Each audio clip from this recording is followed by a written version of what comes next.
بسم اللہ الرحمن الرحیم۔ السلام علیکم، welcome to the point of view. میں آپ کا میزبان رمضان شیخ۔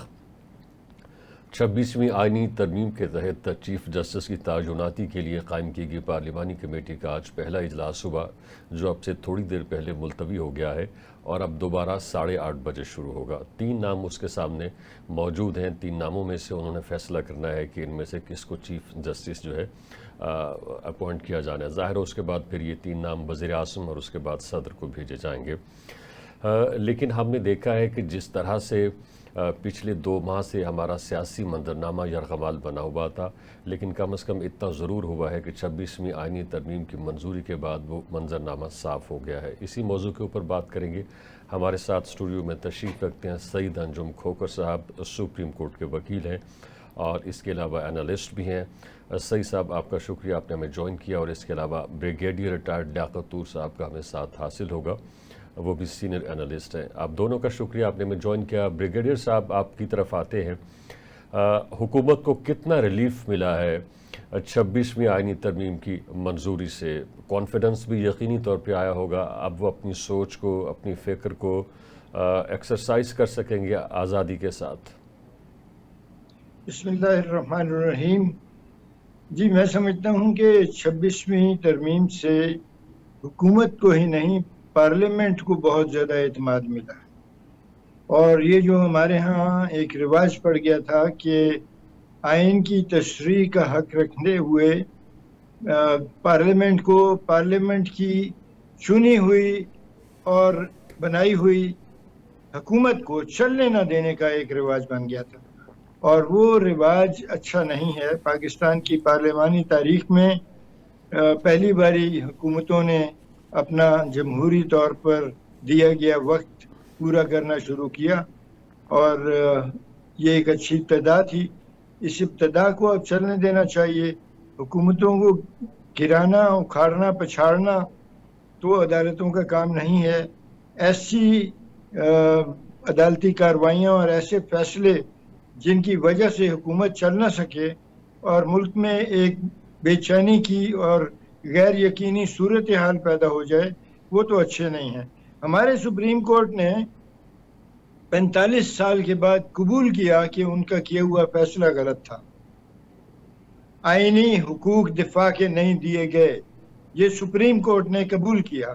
تو اس قسم کے فیصلے پر میں سمجھتا ہوں کہ آج سے شاید 20-25 سال کے بعد دوبارہ سپریم کورٹ کہے گا کہ ہم نے یہ فیصلے بھی غلط کیے تھے۔ تو اس سے بہتر ہے کہ ان کی اس قسم کی غلطیوں کی گنجائش کو ختم کر دیا جائے۔ تو 26ویں ترمیم میری نگاہ کے اندر ایسے اقدامات جو ہے اس سے اٹھائے جائیں گے کہ آئندہ سے اس قسم کی غلطیاں پیدا نہ ہوں۔ ہمارے ہاں ایک اور رواج بن گیا ہے کہ جمہوریت میں انتخابات کو ہمیشہ ہارنے والا جو ہے وہ ان پر کیچڑ اچھالنا شروع کرتا ہے، ان کو ناجائز قرار دیتا ہے، اور پہلے دن سے بنی ہوئی حکومت کو چلنے نہ دینے کے لیے سڑکوں پر لوگوں کو لا کر سڑکیں روکی جاتی ہیں، نجی اور سرکاری املاک کو نقصان پہنچایا جاتا ہے، آگ لگائی جاتی ہے اور کہا جاتا ہے کہ یہ ہمارا جمہوری حق ہے۔ افسوس کی بات ہے کہ منتخب نمائندوں میں سے بھی چند ایک نے پریس کانفرنس کرتے ہوئے کہا کہ پتھر مارنا عوام کا جمہوری حق ہے۔ تو ایسے رہنما جو عوام کو یہ چیز سکھائیں اور یہ باتیں بتائیں کہ پولیس پر اور سیکورٹی فورسز پر اور سرکاری املاک پر پتھر مارنا اور پیٹرول سے بھری ہوئی بوتلیں پھینک کر آگ لگانا جمہوری حق ہے، تو یہ اب وقت آ گیا ہے کہ پاکستان کی پارلیمنٹ، پاکستان کے جمہوری طور پر منتخب نمائندے اس بات کا فیصلہ کریں۔ ٹھیک ہے، آپ کا پوائنٹ آ گیا۔ تک سعید صاحب، آپ کی طرف آتے ہیں۔ حکومت کے وجود کو ایک طرح سے خطرہ لاحق تھا، کیونکہ ہم سنتے تھے پی ٹی آئی کی طرف سے، اس کے سپورٹرز کی طرف سے، اس کے رہنماؤں کی طرف سے کہ جی 25 اکتوبر کو چیف جسٹس قاضی فائز عیسیٰ صاحب چلے جائیں گے، اس کے بعد جسٹس منصور علی شاہ چیف جسٹس بن جائیں گے، وہ آ کے الیکشن کو آڈٹ کروائیں گے اور اس کے نتیجے میں پھر پی ٹی آئی کی حکومت بن جائے گی۔ تو ایک جو خوف لگا ہوا تھا موجودہ حکومت کے وجود کو، یہ تو ختم ہو گیا ہے۔ نہیں، ایسی بات نہیں ہے۔ میں یہ اس بات سے تو اتفاق کرتا ہوں کہ جو پارلیمنٹ ہوتی ہے یہ اس کا پریروگیٹو ہے کہ وہ آئین کو بنائے، اس میں ترمیم کرے، قانون سازی اسی کا ہی بنیادی طور پر کام ہے۔ لیکن مجھے انتہائی افسوس کے ساتھ یہ کہنا پڑ رہا ہے کہ موجودہ پارلیمنٹ نے بہت اپنے جو اختیارات تھے اس کو چھوڑ دیا ہے۔ پارلیمنٹ نے جو اس کا اصل کام تھا وہ نہیں کیا۔ اس کی سب سے بڑی مثال میں آپ کو یہ بتاتا ہوں کہ یہ تقریباً 2-3 ماہ سے یہ معاملہ چل رہا تھا کہ جی آئینی ترمیم لائی جائے۔ اس کے مقصد پر ہم بعد میں بات کرتے ہیں کہ کس وجہ سے لائی گئی، لیکن پہلی اٹیمپٹ میں گورنمنٹ ناکام ہوئی کیونکہ ان کے پاس وہ تعداد پوری نہیں تھی۔ تو اس کے بعد جو عمل شروع ہوا وہ مشاورت کا عمل تھا۔ آپ نے دیکھا کہ بہت ساری سیاسی قوتوں نے جو ایک دوسرے کے ساتھ مشاورت کی، لیکن آپ اس میں دیکھیں گے کہ اس میں آپ عوام کے نمائندے آپ کو کہیں نظر نہیں آئیں گے۔ عوام کے نمائندے پارلیمنٹ کے اندر ہیں۔ آئینی ترمیم ایک اتنا بڑا کام ہے کہ اس کی ایک ایک شق کے اوپر بڑی اچھی ڈیبیٹ ہونی چاہیے، اس کے پروز اینڈ کونس پر بات ہونی چاہیے، اس کو ٹھیک طریقے سے انالائز کرنا چاہیے۔ اسی لیے اتنی بڑی پارلیمنٹ بنی ہوئی ہے، اسی لیے ان کو اتنے پرکس اینڈ پریولیجز ملتے ہیں۔ لیکن آپ نے دیکھا کہ یہ ایک خاص مقصد کے تحت لائی گئی ترمیم، اور اس کے لیے ہر جائز ناجائز حربہ استعمال کیا گیا۔ کبھی کہا گیا کہ ابھی ہم نے ڈگی نہیں کھولی، ہمیں اس کے بغیر ہی ووٹ مل گئے، لوگوں کو مجبور کیا گیا۔ تو جو ایسی چیزیں ہوتی ہیں، اس کے باوجود کہ یہ آپ کا اختیار ہوتا ہے، اگر اس میں ایسے کام کیے جائیں گے تو وہ ان کی لیجیٹمیسی ہمیشہ مشکوک رہتی ہے۔ صحیح ہے بریگیڈیئر صاحب، جوڈیشل ایکٹیویشن ہم نے اپنے ملک کے اندر دیکھا ہے، اور سب سے بڑی مثال افتخار چودھری کا دور، کہ جب ان کا دل چاہتا تھا اور جس کیس کے متعلق، جس واقعے کے متعلق ان کا دل چاہتا تھا سو موٹو لے لیتے تھے۔ اور اس کے بعد بھی کچھ ایسے ججز آئے جنہوں نے یعنی اسی کو تختہ مشق بنایا۔ ثاقب نثار صاحب کی مثال یعنی ایک اور ریفرنس کے طور پر دی جا سکتی ہے۔ تو اب ایٹ لیسٹ اس طرح کی مہم جو ہی نہیں ہوگی، جوڈیشل ایکٹیویزم جس طرح سے ہم ماضی میں دیکھتے رہے ہیں ویسا نہیں ہوگا، کیونکہ بہت سارے ججز ایسے تھے جنہیں لائم لائٹ میں رہنے کا شوق ہے۔ جب ان کے حوالے سے ہیڈ لائنز چلتی تھیں، لیڈز لگتی تھیں، تو وہ بہت اچھا محسوس کرتے تھے۔ تو ایٹ لیسٹ اس کو تھوڑا سا سٹاپ لگا ہے۔ جی ہاں، میں سمجھتا ہوں کہ واقعی ضرورت تو تھی۔ جس طرح آئین کی تشریح کر کے حکومت کو چلنے نہ دینا، اور جس طرح سے فیصلے ہوئے کہ جو جرائم ہوئے اور ان جرائم کے اوپر جو عدلیہ کا امپریشن آیا وہ یہ ہے کہ کسی بھی صورت ان لوگوں کو سزا نہیں ہونے دینی جنہوں نے بلوے کیے یا نجی اور سرکاری املاک کو نقصان پہنچایا۔ ضمانتوں کی فراوانی، ہمارے سامنے دنیا کی مثالیں ہیں۔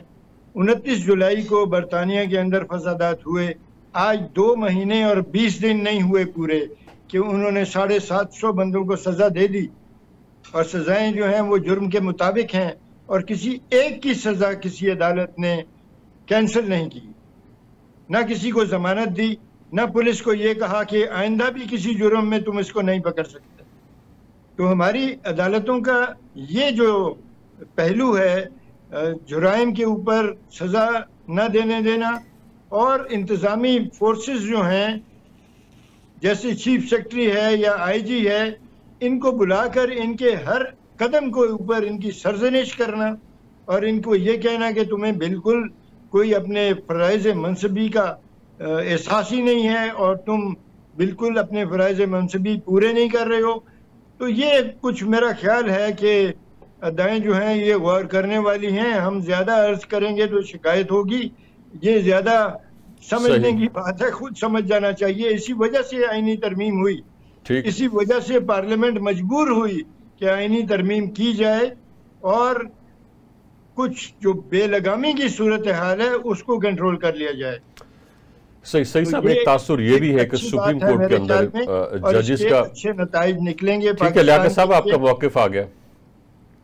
سعید صاحب، ایک تاثر یہ بھی ہے کہ سپریم کورٹ کے اندر ججوں کا ایک دھڑا موجود تھا، جو یعنی جس طرح سے اپوزیشن کوشش کر رہی تھی کہ اس ترمیم کو روکا جائے، وہ بھی اس ترمیم کو یا ان ترامیم کو روکنا چاہ رہے تھے۔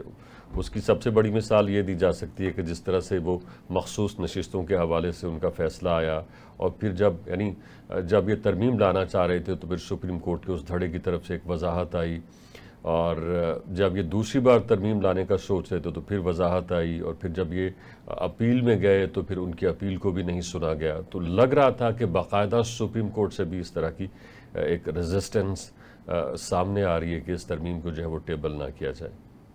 نہیں، میں آپ سے اس بات سے اتفاق نہیں کرتا کہ سپریم کورٹ میں جہاں تک دھڑے بندی کی بات ہے وہ کسی حد تک پولرائزیشن ہے، وہ ہمیں مختلف بینچز میں بھی نظر آتی ہے، لیکن کوئی ایسی اٹیمپٹ کہ اس ترمیم کو روکا جائے سپریم کورٹ کی طرف سے ایسی کوئی اٹیمپٹ سامنے نہیں آئی.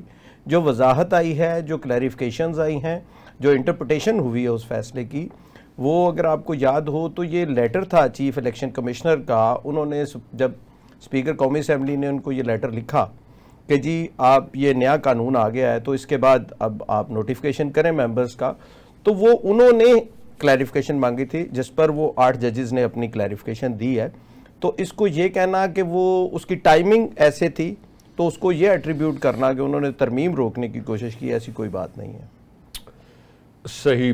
لیاقت صاحب، حکومتی ایجنڈا یہی ترمیم لانا تھا، ان کا بھی ایجنڈا پورا ہوا، تو اب ان کے آگے نئی منزل کیا ہے؟ اب یعنی کیا کریں گے وہ؟ دیکھیے، پہلی بات تو یہ ہے کہ جس طرح یہ آئینی ترمیم ہوئی اور جس طرح تمام پارٹیوں نے اس کے اندر شمولیت کی، یہ میں سمجھتا ہوں کہ پاکستان کی وحدت اور پاکستان کے اتحاد کا آئینہ دار ہے، اور یہ ایک اچھی بات ہے. مشاورت ہوئی تمام پارٹیوں. کولیشن گورنمنٹ کا ایک فائدہ یہ ہوتا ہے کہ وہ قوم کی جو یونٹی ہے اس کو ظاہر کرتی ہے، اور یہ ایک اچھی بات ہوئی. اس وجہ سے آئندہ میں سمجھتا ہوں ہمارا ایک رواج ہے کہ جمہوری حکومتوں کو چلنے نہ دینا، ان کو اپنا عرصہ پورے نہ کرنے دینا، یہ رواج ختم ہوگا، اور اس رواج کو ختم ہونا چاہیے، کیونکہ یہ فلسفہ کہ جو ہار جائے وہ کہے کہ الیکشن غلط ہوا ہے اور میں پہلے دن سے سڑکوں پہ آ جاؤں گا، اور پھر سیاست دانوں کا عوام کو یہ کہنا کہ ہم سڑکوں پر آ جائیں گے اور فلانے قیدی کو رہا کرا لیں گے. تو کیا اس ملک میں قانون چلے گا یا جلوس چلیں گے؟ اور اس ملک کے اندر کیا جلوس بازی سے کبھی اس قوم کو نجات ملے گی؟ یہ سلسلہ پاکستان میں 2000 تک کبھی سنا نہیں تھا کوئی جلوس یا دھرنے بازی ہو. اس کے بعد یہ شروع ہوا، اور اب قوم کی جان ہی اس سے نہیں چھوٹتی. روزانہ کوئی نہ کوئی اس قسم کی واردات ہوتی ہے، اور میرا خیال ہے کہ اس سلسلے کو رکنا چاہیے.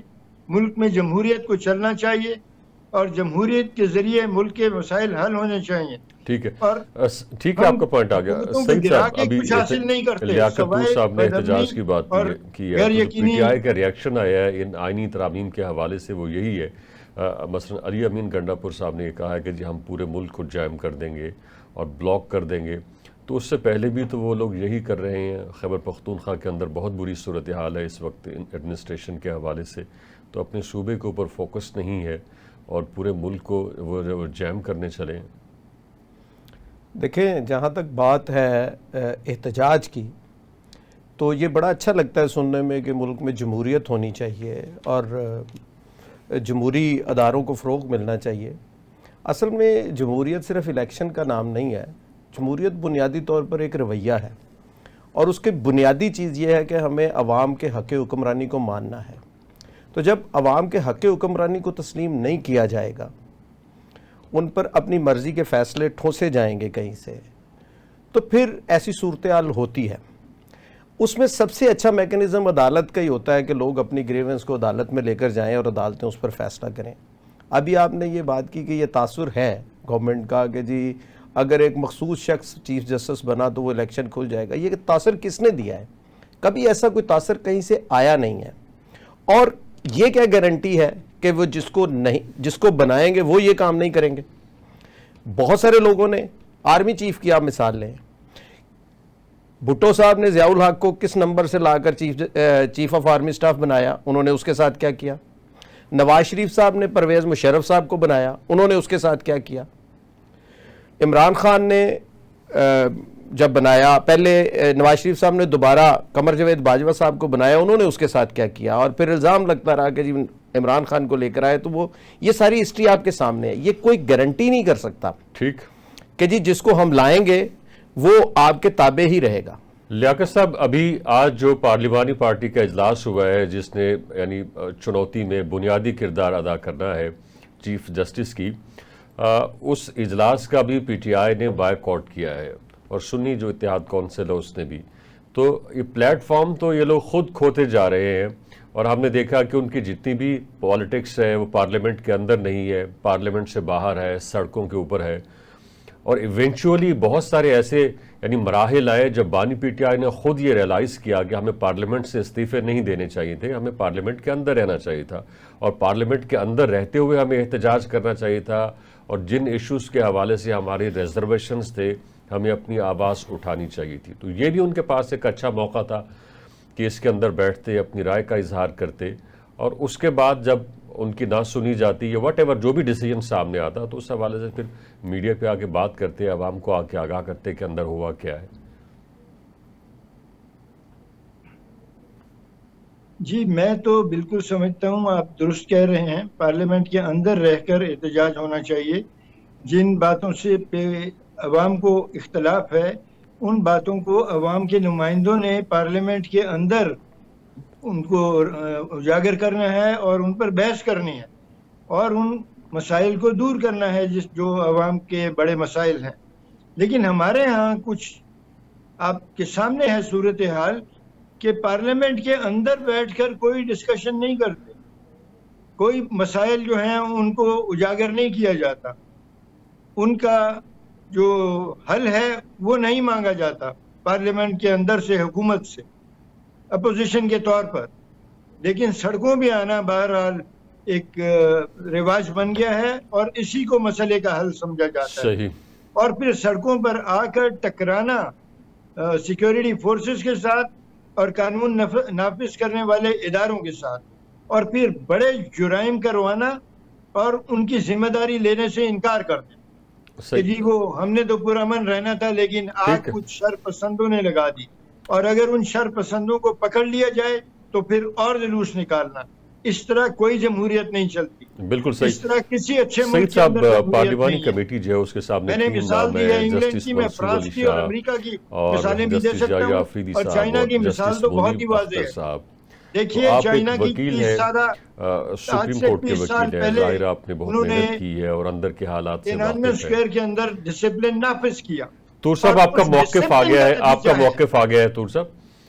جی ہاں. سعید صاحب، یہ جو تین نام جن کا میں نے ابھی تذکرہ کی ہے، آپ کو کیا لگتا ہے کہ کس کا نام کا قرعہ فعال نکل سکتا ہے؟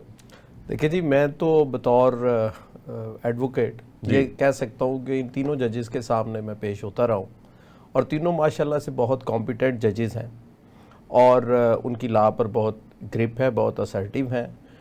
تو جو الجہار ٹرسٹ کیس ہے اس کے تحت تو جسٹس منصور علی شاہ صاحب کا ہی نام بنتا تھا، اور انہوں نے بطور chief justice Lahore high court بہت ریولوشنری انداز میں نئی چیزیں انٹروڈیوس کروائیں. جو ہمارا ٹریڈیشنل سیٹ اپ تھا، جو پروویژن آف جسٹس کے سلسلے میں ٹیکنالوجی کا استعمال ہے، وہ یہاں پر کیا. تو ہمیں تو بہت امید تھی کہ جی جب جسٹس منصور علی شاہ صاحب چیف جسٹس آف پاکستان بنیں گے تو اس انسٹیٹیوشن کو ایز اے انسٹیٹیوشن مضبوط کریں گے.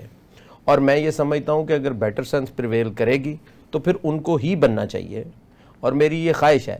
لیکن جو جس مقصد کے لیے یہ ترمیم کی گئی ہے اس میں تو لگتا ہے کہ وہ شاید کسی اور نام پہ پھر جائیں تو گے. وہ کیوں بنیں گے؟ دوسرے دو ججز کے حوالے سے آپ کی کیا رائے ہے؟ جس طرح سے آپ نے ذکر کیا کہ آپ ان کی عدالت میں بھی پیش ہوتے رہے ہیں.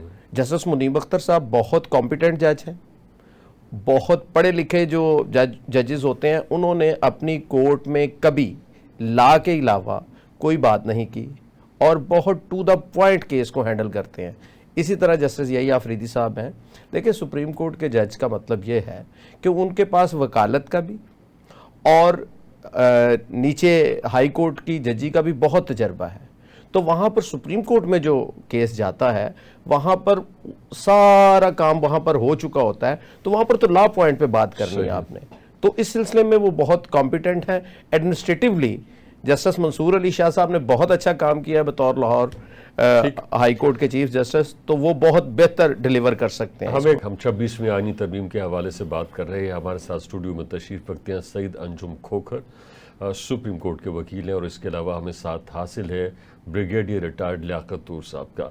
لیاقت صاحب, وزیر اعظم شہباز شریف صاحب نے ایک بیان دیا ہے کہ یعنی یہ جو 26ویں آئینی امینڈمنٹس جو منظور ہوئی ہیں یہ ہمارے لیے, پاکستان کے لیے ایک سنگ میل کی سی حیثیت رکھتی ہیں, خاص طور پہ معاشی, سیاسی اور سماجی سطح پر. تو آپ کیا سمجھتے ہیں کہ اس کی یعنی ان تینوں ایریاز کے اندر اس کی جو ڈائمنشنز ہے وہ اتنی ہی اہم ہے؟ پاکستان اب ان تینوں ایریاز کے اندر گلوریفائی کرے گا, آگے بڑھے گا؟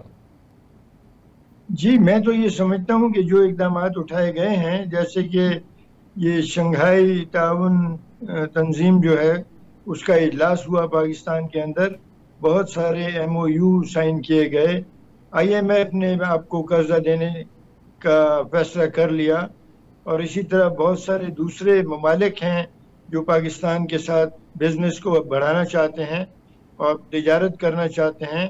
ہمارے ہوائی جہاز, فوجی ہوائی جہاز جو ہیں وہ ازبکستان نے خرید لیے, آذربائیجان نے, تو وہ بھی بڑی ایک کامیابی ہے. اس لیے میں سمجھتا ہوں کہ اگر پاکستان میں سیاسی استحکام آ جائے اور یہ آئے روز کی جلوس بازی ختم ہو جائے, تو پاکستان کے ترقی کرنے کے آج جتنے مواقع ہیں اتنے کبھی بھی نہیں رہے. پاکستان IT میں ایکسپورٹ کو بھی $2 ارب سے $3.2 ارب تک لے جا چکا ہے. اب اس قسم کی خبریں عام ہیں. آپ کے IT کوالیفائڈ لوگوں نے امریکہ میں ایک ٹیکنالوجیکل ڈائسپورا امریکہ, برطانیہ, آسٹریلیا میں بنا لیا ہے, اور یہ ساری جو مثبت باتیں ہیں ان کو آگے بڑھانے کے لیے اور ملک کو وہ ترقی دینے کے لیے جس کا خواب نسلیں دیکھتی رہیں, آج مواقع ہیں اور ان مواقعوں کو استعمال کرنا چاہیے. ان سے جو ترقی ہے اس کو حاصل کرنا چاہیے, بجائے اس کے کہ ہم آپس کی لڑائیوں میں ایک دوسرے کو پچھاڑنے کے جو ہمارے طریقے ہیں ان کو جاری رکھیں. جمہوریت میں جو اصول ہیں, پروکار طریقے سے ہارنے والے کو اپنی ہار ماننی چاہیے, اور جیتنے والے کے اوپر مسلط ہونے کا اور ناجائز ہونے کا جو فتویٰ ہے یہ پہلے دن سے نہیں لگنا چاہیے. ٹھیک ہے بریگیڈیئر صاحب, آپ کا پوائنٹ آ گیا. سعید انجم کھوکھر صاحب, اس یعنی یہ جو امینڈمنٹس ہوئی ہیں ان کے اندر ایک پروویژن یہ بھی ہے کہ اب جو موجودہ حکومت ہے یہ ہائی کورٹس کے اندر آئینی بینچ بنا سکتی ہے, اور سننے میں آ رہا ہے کہ پہلا بینچ جو ہے اسلام آباد ہائی کورٹ کے اندر بننے جا رہا ہے. تو اس بینچ کا قیام کتنا اہم ہوگا؟ کیونکہ ہم نے ماضی میں دیکھا ہے کہ یعنی بہت سارے کیسز کے اندر یہ جو آئینی بینچز ہوتے تھے مختلف ہائی کورٹس کے, یہ بھی حکومت کو کسی نہ کسی حوالے سے ٹوسٹ کرتے تھے, چپتے تھے. اب تو سارا یعنی کنٹرول ان کے ہاتھ میں آ جائے گا. سر اصل میں تو یہی بات ہے کہ ایک خاص منصوبے کے تحت آئینی ترمیم کو عوام کے سامنے جو پیش کیا جا رہا ہے اس کو صرف لمٹ کر دیا گیا ہے چیف جسٹس کی تعیناتی کی حد تک, لیکن اصل کھلواڑ تو عوام کے ساتھ ہو رہا ہے کہ ہائی کورٹ میں جو ہائی کورٹ کی رٹ جورسڈکشن ہے اس کو لمٹ کیا جا رہا ہے. رٹ جورسڈکشن ہائی کورٹ کے پاس ایک ایسا اختیار ہے جس کے تحت عوام کو ریلیف ملتا ہے. کورٹ 5 قسم کی رٹ جاری کر سکتی ہے, تو وہ کانسٹیٹیوشنل پٹیشن کے ذریعے ہوتی ہے. اب یہ بھی ایک غلط العام چیز ہے کہ جی آئینی عدالت اور آئینی بینچز, بھئی جو پہلے عدالتیں ہیں, جو سپریم کورٹ ہے, جو ہائی کورٹس ہیں, وہ اسی آئین کی پیداوار ہیں, وہ آئینی عدالتیں ہی ہیں. تو اس لیے کسی اور آئینی عدالت کا بنانا وہ سمجھ سے باہر تھا. اب انہوں نے ایک نئی پخ نکال دی ہے کہ جی آئینی بینچز بنیں گے. تو یہ شیخ صاحب میں آپ کو بتاؤں کہ عوام کے ساتھ یہ بہت ظلم کی بات ہے. یہ جوڈیشری کو کنٹرول کرنے کا پورا ایک منصوبہ ہے. یہ امینڈمنٹس ہمارا جو بنیادی حقوق ہیں عوام کے, یہ ان کے بہت خلاف چیز ہے. جب آپ آئینی بینچز بنا دیں گے, جیسے لاہور ہائی کورٹ کے ججز کی تعداد 60 ہے, اس میں سے 35-36 اس وقت موجود ہیں. آپ ان میں سے بھی لمٹ کر دیں گے کہ صرف وہ لوگ کانسٹیٹیوشنل پٹیشن سنیں گے, تو عوام کی داد رسی, آپ کی آبادی بڑھ رہی ہے. بجائے اس کے کہ آپ ججز کی تعداد بڑھائیں, عدالتوں کی تعداد بڑھائیں, لوگوں کو ریلیف دیں, آپ اس کو لمٹ کر رہے ہیں. اور اس کے پیچھے صرف گورنمنٹ کے یہی مذموم مقاصد ہیں کہ عدلیہ کو کنٹرول کر لیا ٹھیک ہے لیاقت صاحب، ہم تو یہ سنتے تھے کہ جیسے کانسٹیٹیوشنل کورٹ بنے گی یا پھر کانسٹیٹیوشنل بینچ بنے گا تو اس سے یہ ہوگا کہ یہ بینچ یا یہ جو عدالت ہے یہ صرف پارلیمنٹ یا پارلیمنٹ سے ریلیٹڈ یا پھر کانسٹیٹیوشن سے ریلیٹڈ جو مقدمات ہوں گے ان کی سماعت کرے گی، اور اس طرح سے ہماری جو سپریم کورٹ ہے اس کو زیادہ وقت ملے گا نان کانسٹیٹیوشنل مقدمات کی ہیئرنگ کے حوالے سے، کیونکہ اس وقت لاکھوں کے اندر ایسے مقدمات ہیں جو مختلف عدالتوں کے اندر پینڈنگ ہے، نہ صرف لوور کورٹس کے اندر بلکہ ایپیکس کورٹس کے اندر۔ ابھی سعید انجم کھوکر صاحب نے ایک نئی وضاحت کی ہے، انہوں نے کہا کہ جی اس سے تو وہ مسئلہ حل نہیں ہونے والا، آپ کس طرح سے دیکھتے ہیں؟ میں سمجھتا ہوں کہ اصل بات تو یہ ہے کہ جو عوام کے مسائل ہیں ان کو حل کیا جائے، اور یہ جو آئینی جھگڑے ہیں ان کو پارلیمنٹ جو ہے ان کا فیصلہ کر لے اور ان جھگڑوں کو ختم ہونا چاہیے، تو یہ اسی طرح ہوگا۔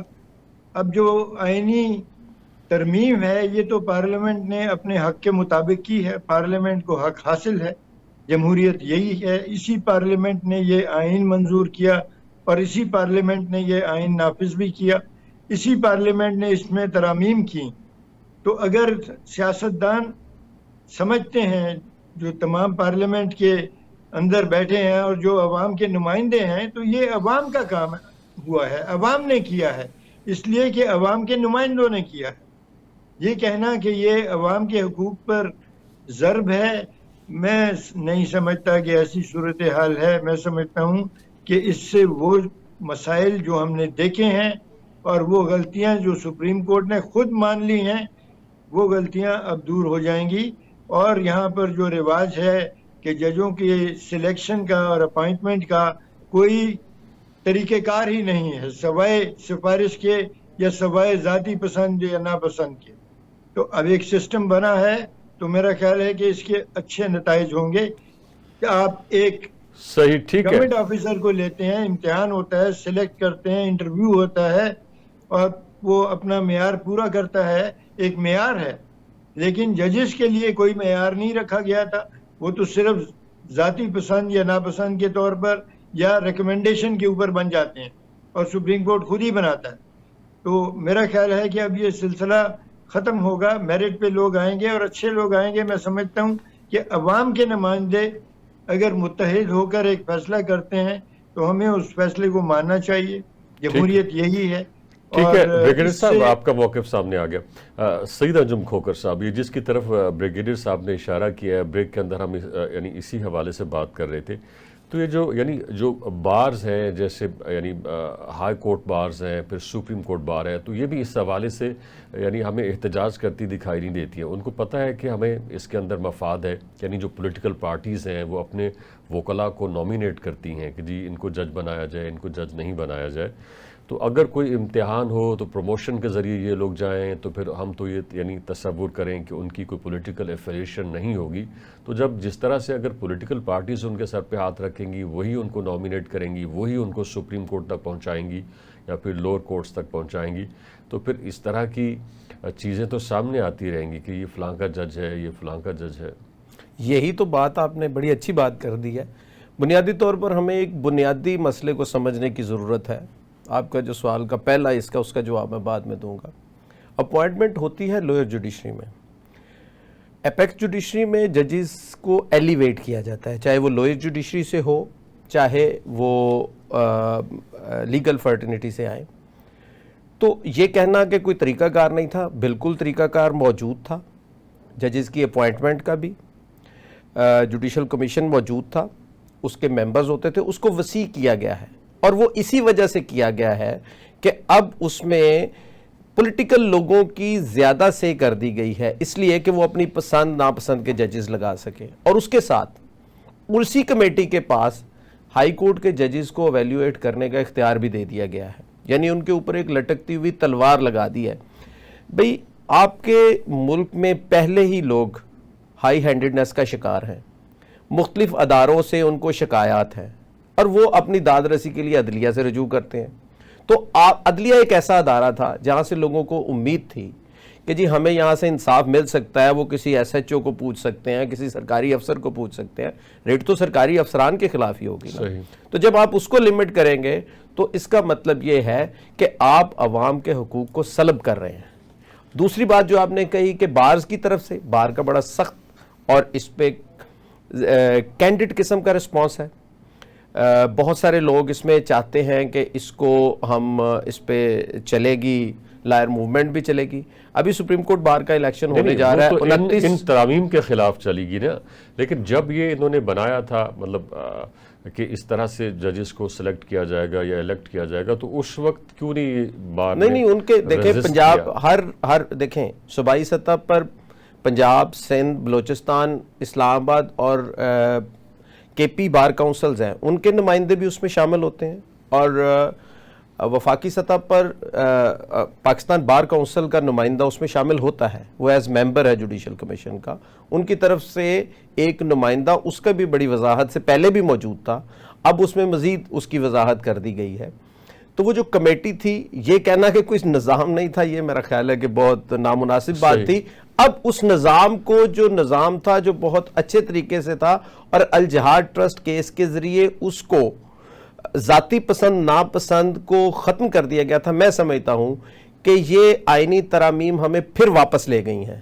ہم نے جو آگے کا سفر طے کیا تھا، ہمیں پھر وہ واپس لے گئی ہیں۔ اور ایک بات میں آپ کو رمضان صاحب بتا دوں، کا سفر طے کیا تھا، ہم اب تھوڑا آگے آ گئے، صرف ایک بات میں اپنی کر کے تو میں آپ سے اجازت چاہوں گا کہ میں یہ بات کر لوں۔ بنیادی مسئلہ یہ ہے کہ جب بھی آپ پرسن سپیسیفک ترامیم لائیں گے، قانون سازی کریں گے، اس کے نتائج کبھی اچھے نہیں نکلیں گے۔ یہ پرسن سپیسیفک تو نہیں آئی اس بار، یعنی ترامیم جس طرح سے پہلے ٹیگ کیا جا رہا تھا۔ بریگیڈیئر صاحب، کل جو ہے خیبر پختونخوا کے اندر بلدیاتی انتخابات ہوئے ہیں، 53 میں سے کم و بیش 42 جو سیٹیں تھیں وہ آزاد امیدواروں نے جیتتی ہیں، اور بڑی تعداد کے اندر یعنی سیٹیں ایسی ہیں جن میں جے یو آئی ہے، پیپلز پارٹی ہے، اے این پی ہے، اور باقی آزاد امیدوار ہیں۔ تو پی ٹی آئی کا وہاں پہ بلدیاتی انتخابات کے اندر مکمل طور پر صفایا ہو گیا ہے۔ اس کی ممکنہ طور پر کیا وجوہات ہو سکتی ہیں؟ پی ٹی آئی وہاں پہ پچھلے 11 سال سے برسر اقتدار ہے، یہ اس کی تیسری ٹرم ہے وہاں پہ۔ اس کی وجہ یہ ہو سکتی ہے کہ پی ٹی آئی کا جو فوکس ہے وہ احتجاج پر ہے، وہ پنجاب کے اوپر چڑھائی پر ہے، اور وہاں پہ وہ اپنے لوگوں کی جو ضروریات ہے یا وہاں پہ جو گورننس ہے اس کو نظر انداز کر رہی ہے۔ میں تو سمجھتا ہوں کہ عوام کا جو فیصلہ ہوتا ہے وہ ایک سرٹیفکیٹ ہوتا ہے کہ گڈ گورننس ہے یا نہیں ہے۔ اگر وہاں پر عوام نے ووٹ دیا ہے کسی کو اور اس کی کارکردگی جو ہے وہ عوام کو پسند آئی ہے تو اس کو ووٹ دیا ہے، تو میرا خیال ہے کہ عوام کے ووٹ کا جو مطلب ہے وہ صاف ظاہر ہے کہ عوام کس کو پسند کرتے ہیں کس کو نہیں کرتے ہیں۔ اور دوسری بات، ہمارے ہاں ہماری ایک نفسیاتی کمزوری بھی ہے کہ اگر کوئی بہت دیر ہمارے اوپر حکومت کرے تو ہم اس کو پھر پسند نہیں کرتے، عوام تبدیلی چاہتے ہیں، اس سے اکتا جاتے ہیں۔ یہ ایوب خان کے ساتھ ہوا، یہ تمام حکمرانوں کے ساتھ ہوا جنہوں نے لمبی حکومت کی، ان کی عوامی مقبولیت کم ہوئی۔ اس کی وجہ یہ ہے کہ جو ہمارے نظام کی خرابیاں ہیں اور ہم وہ ترقی نہیں کر سکے جو کرنی چاہیے تھی۔ ہمارے سامنے مثال جو ہے ہمسائے میں بھارت کے اندر مودی کی پاپولیرٹی بڑھتی جا رہی ہے، بڑھتی اس لیے جا رہی ہے کہ اکنامک سکسس ہے۔ کسی بھارتی شہری کے ساتھ آپ ملیں وہ مودی کی تعریف کرے گا، اس لیے کہ اس نے وکاس اور ترقی کے نام پہ اس بار اس کو ووٹ ملا، بلندیوں تک پہنچا دیا ہے۔ یہ تو حقیقت ہے۔ ٹھیک ہے، صحیح تھا جم صاحب، یہاں پہ اتنی مخالفت کیوں کانسٹیٹیوشنل کورٹس کی؟ سنا ہے کہ 80 سے زیادہ ممالک ایسے ہیں جہاں پہ کانسٹیٹیوشنل کورٹس موجود ہیں، جن میں جرمنی ہے، جن میں فرانس ہے، جن میں اٹلی ہے، جن میں آسٹریا ہے، بہت سارے ممالک ایسے ہیں۔ تو کورٹس بن جانے دیں، جتنی زیادہ کورٹس ہوں گی ان کے پاس یعنی زیادہ وقت ہوگا مقدمات کو سننے کے حوالے سے، انہیں نمٹانے کے حوالے سے۔ نہیں، زیادہ کورٹس بنا دینا کوئی مسئلے کا حل نہیں ہوتا۔ مسئلے کا حل یہ ہے کہ آپ نے جو کورٹس بنائی ہوئی ہیں ان کی ریکوائرمنٹس کو پورا کریں اور ان کے ججز کی تعداد میں اضافہ کریں، اور جو ججز وہاں پر کام کر رہے ہیں ان کو کنڈیوسیو انوائرنمنٹ دیں، تو یہ ججز کام کر رہے ہیں۔ آپ نے کون سا ایسا کام کیا ہے جو عوام کی فلاح کے لیے ہوگا؟ یہ یہ کانسٹیٹیوشنل کورٹس ہی ہیں پہلے ہی. ہاں اگر آپ نے بنانی ہے تو پھر الگ سے کورٹس بنانی ہے کہ جو ایپلیٹ کورٹس ہوں گی, تو یہ تو کانسٹیٹیوشنل کورٹ ہے ہی. اور آپ نے جو مثالیں دی ہیں وہ اس طرح سے کام نہیں کرتی. وہاں پر ایشوز بہت کم ہوتے ہیں, وہ بھی صرف اس حد تک کہ کبھی انٹرپریٹیشن کی بات آ جاتی ہے. تو یہاں پر گورنمنٹ ہو, اپوزیشن ہو, ایون جو آئینی سربراہ ہے وہ بھی ریفرنس بھیجتے ہیں سپریم کورٹ کو مشاورتی. سپریم کورٹ کے بہت سارے کردار ہیں, ایک اس میں مشاورتی کردار بھی ہے. تو اگر آپ اس طرح سے کریں گے تو آپ یہ ان کی راہ میں روڑے اٹکا رہے ہیں. دیکھیں بنیادی طور پر مسئلہ یہ ہوتا ہے صحیح کہ آپ ہر ادارے کی جو آپ کے کانسٹیٹیوشن نے حدود و قیود مقرر کر دی ہیں, وہ کوئی بھی ادارہ ہو, اس کے اندر اس کو کام کرنے دیں. مسئلہ تو جب ہوتا ہے جب آپ اوور سٹیپنگ کر کے ان کو ان کے اصل کام سے روکتے ہیں اور اپنی مرضی کے کام کروانا چاہتے ہیں. تو یہ جب آپ ختم کر دیں گے تو معاملات حل ہو جائیں گے. ٹھیک ہے بریگیڈیئر صاحب, ہم نے دیکھا کہ جب سے یعنی اس کے اوپر گفت و شنید ہو رہی تھی, بات ہو رہی تھی یہ آئینی امینڈمنٹس کے اوپر, تو پی ٹی آئی کا یا اپوزیشن کا اس بات کے اوپر فوکس تھا کہ جی 25 اکتوبر اور قاضی فائز عیسیٰ کو یہ لوگ پھر سے جو ہے چیف جسٹس بنانے جا رہے ہیں, ان کی ٹرم میں اضافہ کیا جائے گا, ان کی عمر میں یعنی اس کے لیے جو عمر کی اہلیت ہے وہ بڑھا دی جائے گی وغیرہ وغیرہ. یعنی یوں لگتا تھا جیسے کہ ان امینڈمنٹس کے اندر صرف ایک ہی ترمیم ہے اور وہ قاضی فائز عیسیٰ اسپیسیفک ہے اور جسٹس منصور صاحب کو روکنا ہے. اب جب وہ امینڈمنٹس سامنے آئی ہیں تو اب اس کے اندر یعنی جب ہم ڈیٹیل سے دیکھتے ہیں تو بہت ساری چیزیں ایسی ہیں کہ جن کے اوپر پی ٹی آئی نے اس طرح سے فوکس کیا ہی نہیں تھا اور نہ میڈیا کے اوپر آ کے ان کا کوئی چرچا کیا ہے. اور اب وہ یہ کہتے ہیں کہ یہ بھی ہو گیا ہمارے ساتھ, یہ بھی ہو گیا. مثلا یہ کہ چیف الیکشن جو کمشنر ہے اس کی جو تعیناتی کا اختیار ہے وہ اس طرح سے اب ہوگا کہ جی اپوزیشن اور وزیر اعظم مل کے کسی نام کے اوپر اتفاق کریں گے اور اس کے بعد اس کو لگایا جائے گا. اور اگر اتفاق نہیں ہوگا تو پھر جو پہلے والے چیف الیکشن کمشنر ہیں وہی کام کرتے رہیں گے. اور ہم نے دیکھا ہے کہ جتنے بھی یعنی کچھ ایسی سیٹیں ہیں جن کے اوپر اپوزیشن اور حکومت کے درمیان اتفاق رائے سے کسی کو اپوائنٹ کیا جانا ہے تو پی ٹی آئی نام نہیں دیتی ہے. تو اب پی ٹی آئی یہاں بھی اگر تعاون نہیں کرے گی تو راجہ سکندر جو ہے وہ چیف الیکشن کمشنر برقرار رہیں گے. اور ان کے اوپر آپ نے سنا ہوگا, آپ نے دیکھا ہوگا, بانی پی ٹی آئی اور پوری پی ٹی آئی ان کے اوپر یعنی تنقید کرتی رہی ہے کہ ان کا جو رویہ ہے وہ جانبدارانہ ہے. تو یعنی اتنی ساری پروویژنز ایسی ہیں جن سے لگتا ہے کہ پی ٹی آئی ان کو ہائی لائٹ کر سکتی تھی, جبکہ اس نے اس کو صرف قاضی فائز عیسیٰ یا جسٹس منصور اسپیسیفک بنا دیا اور باقی ساری پروویژنز کو نظر انداز کیا.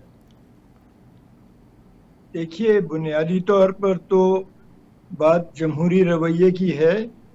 الیکشن کمشنر اور کیئر ٹیکر گورنمنٹ جو ہمارا طریقہ کار ہے اس پہ میری اپنی ریزرویشن ہے. میرے خیال کے اندر یہ کیئر ٹیکر والا معاملہ ختم کر دینا چاہیے, کیونکہ جو پارلیمنٹ کے اندر حکومت بنی ہے وہ عوام کے ووٹوں سے بنی ہے, اور اس حکومت کو ہم 5 سال حکومت کرنے دیتے ہیں اور 5 سال بلکہ 4 سال اور 8 مہینے کے بعد ہم اسے کہتے ہیں کہ تم اس قابل نہیں ہو کہ تم پر اعتبار کیا جائے, تم بے ایمان ہو اس لیے تم الیکشن کرانے کے قابل نہیں ہو, ہم اس کے لیے ایک کیئر ٹیکر گورنمنٹ بنا رہے ہیں. تو یہ وہ صادق اور امین تھے 4 سال اور 9 مہینے, اور اس کے بعد وہ صادق اور امین نہیں رہے, اس لیے ان کیئر ٹیکر گورنمنٹ آئے گی. ایک تو یہ بہت بڑی غلطی ہے ہمارے سسٹم کے اندر. دوسری بات جو آپ نے الیکشن کمیشن کی اور چیف الیکشن کمشنر کی, اصل میں تو یہ چیف الیکشن کمشنر بھی پی ٹی آئی کی مشاورت سے بنے تھے اور اس کو قبول کیا تھا, لیکن جب کوئی الیکشن میں ہارتا ہے تو اس وقت وہ بالکل ایک روندو کھلاڑی کی طرح کوئی بھی قانون اور کسی بھی ریفری کو ماننے سے انکار کر دیتا ہے. یہ بہت بڑی خرابی ہے ہمارے جمہوری رویے کے اندر جو نہیں ہونی چاہیے. پھر ہم الیکشن کرواتے ہوئے جو سیکیورٹی ادارے ہیں ان پر الزام تراشیاں شروع کر دیتے ہیں. جیتنے والا کہتا ہے کہ انہوں نے بہت اچھا کام کیا, ہارنے والا کہتا ہے کہ انہی نے مجھ کو ہرایا, انہی نے میرے بیلٹ باکس جو ہیں وہ بھر دیے ووٹوں کے ساتھ. تو یہ رویہ بھی ہمارا اچھا نہیں ہے. جوں ہم جمہوریت میں پختہ کار ہوں گے شاید ہم میں بردباری اور تجربہ آتا جائے گا, اور ہماری جمہوریت جو ہے وہ آگے چلے گی. لیکن اصل بات یہ ہے کہ جمہوریت کو آگے چلنا چاہیے. اور یہ جو بدگمانیاں ہیں ہمارے اندر، ان بدگمانیوں کی وجہ سے ہم بہت افواہیں پھیلاتے ہیں اور بہت بدنامیاں کرتے ہیں لوگوں کی. جب ہم بدنامیاں کرتے ہیں تو اس کا اثر بین الاقوامی سطح پر ہمارے ملک پر ہی ہوتا ہے، ہمارے اپنے ملک کی بدنامی ہوتی ہے. تو جمہوریت کے اندر ٹھیک ہے بریگیڈیئر صاحب، آپ کا موقف آ گیا. سعید انجم صاحب، ہمارے پاس لاسٹ منٹ ہے. اس میں یعنی آئینی بینچ میں اور آئینی عدالت کے اندر کیا فرق ہے؟ مجھے تو یوں لگتا ہے کہ آئینی بینچ بھی اتنا ہی بااختیار ہے جتنی کہ کوئی آئینی عدالت. اور پھر سپریم کورٹ کے یعنی اس کی دستر سے ساری پارس جو ہے وہ نکل کر پارلیمنٹ کے پاس آ گئی ہیں، پارلیمانی کمیٹی کے پاس آ گئی ہیں، جس نے کہ وہ بینچ تشکیل دینا ہے. تو یہ بھی مجھے تو یوں لگتا ہے کہ اتنا ہی پاورفل ہے جتنی کوئی آئینی عدالت ہو سکتی. آپ کی اس حوالے سے کیا رائے ہے؟ دیکھیں جی، میں نے پہلے بھی عرض کیا تھا کہ جو ہماری عدالتیں ہیں وہ اسی آئین کے تحت بنی ہوئی ہیں اور وہ کانسٹیٹیوشنل پٹیشن ہی سنتی تھیں. اور عدالتوں کا جو اختیار ہے اس پر بہت کاری ضرب لگائی ہے اس آئینی ترمیم نے، کہ پہلے یہ ہے کہ جی سپریم کورٹ اور ہائی کورٹ کے پاس وہ موتو پاس تھیں، جس کے تحت جو ایسے لوگ جو عدالت تک نہیں پہنچ سکتے تھے اور عدالت کے نوٹس میں آتا تھا تو اس کو ختم کر دیا گیا ہے. اور اس کے بعد جو کانسٹیٹیوشنل پٹیشنز ہیں وہ چند لوگوں تک لمٹ کر دی گئی ہیں، خاص طور پر ہائی کورٹ کے لیول میں. اور ہائی کورٹ کے لیول پہ یہ بھی کہا ہے کہ جی اب ججز کی کارکردگی کو دیکھا جائے گا اور پھر ان کو وارننگ دی جائے گی اور پھر ان کا کیس سپریم جوڈیشل کمیشن میں بھیج دیا جائے گا. تو یہ باتیں ہیں کہ عدالتوں کو آزادانہ طور پر کام کرنے سے روکنا ہے. کانسٹیٹیوشن تو ان کو اختیار دیتا ہے ان مقدمات کا فیصلہ کرنے کا. یہ آئینی ترمیم کے ذریعے سپریم کورٹ کے اختیارات میں اور ہائی کورٹ کے اختیارات میں قدغن لگائی گئی ہے، جو کہ اس آئین کا کبھی منشا نہیں تھا. ٹھیک ہے، ہمارے پروگرام کا وقت ختم ہو چاہتا ہے. سعید انجم کھوکھر صاحب اور بریگیڈیئر ریٹائرڈ لیاقت طور صاحب، آپ دونوں کا بے حد شکریہ، آپ نے ہمیں جوائن کیا. یہ تھا ہمارا پوائنٹ آف ویو. اپنے پوائنٹ آف ویو سے آگاہ کرنے کے لیے وزٹ کیجیے ہماری ویب سائٹ tv2day.com. دیکھنے کے ایک بار پھر بے حد شکریہ.